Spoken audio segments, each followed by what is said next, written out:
When the United States Army got stuck, it built a truck strong enough to drag a tank out of hell. Steel doesn't panic. Men do. And in World War II, when American tanks were bogged down, broken down, or blown half to pieces miles from safety, panic was a luxury no army could afford. The United States Army hit a wall early in the war. Tanks were powerful, yes, but once immobilized, they became dead weight. Too heavy to tow, too valuable to abandon. That's when necessity kicked the door in and forced a brutal, brilliant solution. The United States Army didn't just improvise. It designed a specialized GMC monster to haul a full-sized tank off the battlefield and keep the war machine moving. This wasn't about convenience. This was about survival. Why the Army was trapped by its own tanks. American armour in World War II grew heavier fast. Early tanks could be moved with basic recovery vehicles, but as armour thickened and firepower increased, the math stopped working. A disabled tank could weigh 30 tons or more. Roads were narrow. Bridges were weak. Mud was relentless. Enemy fire never stopped. When a tank threw a track or lost an engine, it often sat exactly where it died. Abandoning tanks wasn't just expensive. It was dangerous. The enemy could capture them, study them, turn them against you. Worse, a stuck tank blocked supply routes and slowed entire advances. The United States Army realized it had built a powerful fist with no way to pull it back when things went wrong. So the problem was clear. How do you move a tank that doesn't want to move? The answer wasn't a stronger rope or a bigger tractor. It was a fully engineered system designed from the ground up to do one job under fire. The result was a specialized GMC-built tank transporter that became legendary in World War II. A vehicle so overbuilt it looked excessive, until you saw what it could do. This machine wasn't meant to fight. It was meant to save fighters. The transporter combined a heavy-duty truck tractor with a massive low-bed trailer capable of carrying a full-sized tank. The engine alone pushed out serious horsepower for the era. Multiple driven axles spread weight and clawed for traction. Thick frames resisted twisting. Everything about it screamed one message: this thing will not quit. And it didn't. This wasn't a civilian truck pressed into service. It was engineered for war realities. It could haul tanks weighing over 30 tons across damaged roads, soft ground, and long distances. It had winches powerful enough to drag disabled tanks onto the trailer, even if the tank itself couldn't move an inch. This mattered a lot.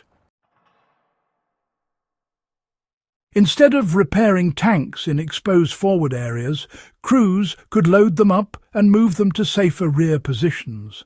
That meant faster repairs, fewer losses, and more tanks back in action. Time saved meant lives saved. And here's the part people forget. This transporter didn't just move tanks, it moved momentum. Before this machine, losing a tank often meant losing it forever. After it entered service, damaged armour became recoverable assets instead of battlefield scrap. Armoured units could push harder, knowing that breakdowns weren't a death sentence. This shifted planning at every level. Commanders could advance deeper without worrying about leaving valuable equipment behind. Maintenance units became mobile. Logistics kept pace with combat instead of lagging behind it. The transporter quietly became one of the most important vehicles in the American arsenal, even though it never fired a shot. Crews who operated these GMC transporters were a special breed. They drove into areas that weren't cleared. They worked under artillery threat. They recovered tanks while battles were still echoing across the fields. Picture the scene. Smoke in the air. A tank crippled by mechanical failure. Infantry still exchanging fire nearby. And this massive transporter rolls in, hooks up steel cables, and drags the wounded giant away. That took nerve and trust in the machine beneath you. Why this truck was a masterclass in military design. The genius of the design wasn't raw strength alone. It was balance. Power matched with reliability. Complexity kept to a minimum. Components built for abuse. Easy maintenance in the field. Everything about it reflected hard lessons learned early in World War II. It proved a critical rule of warfare. Firepower means nothing without logistics. You can have the best tanks in the world. If you can't move them, fix them, or recover them, you don't have an army. You have expensive obstacles. Modern military recovery vehicles, they trace their DNA straight back to this World War II GMC transporter. The concept, well, it really hasn't changed. These are dedicated machines for recovery, purpose-built systems with over-engineered strength. What started out as a desperate fix, honestly, became a permanent doctrine. And that's the real lesson here. Wars aren't won by flashy weapons alone. They're won by the unglamorous machines that keep everything else alive. The trucks, the haulers, the lifelines. This GMC transporter didn't just haul tanks. It hauled the future of armoured warfare forward. At 0 Hour World War II, we don't just talk about battles. We talk about the moments when armies adapt or collapse. This was one of those moments. The United States Army hit a logistical trap and fought its way out with engineering, not excuses. A tank stuck in mud is useless. A tank recovered and repaired is victory waiting to happen.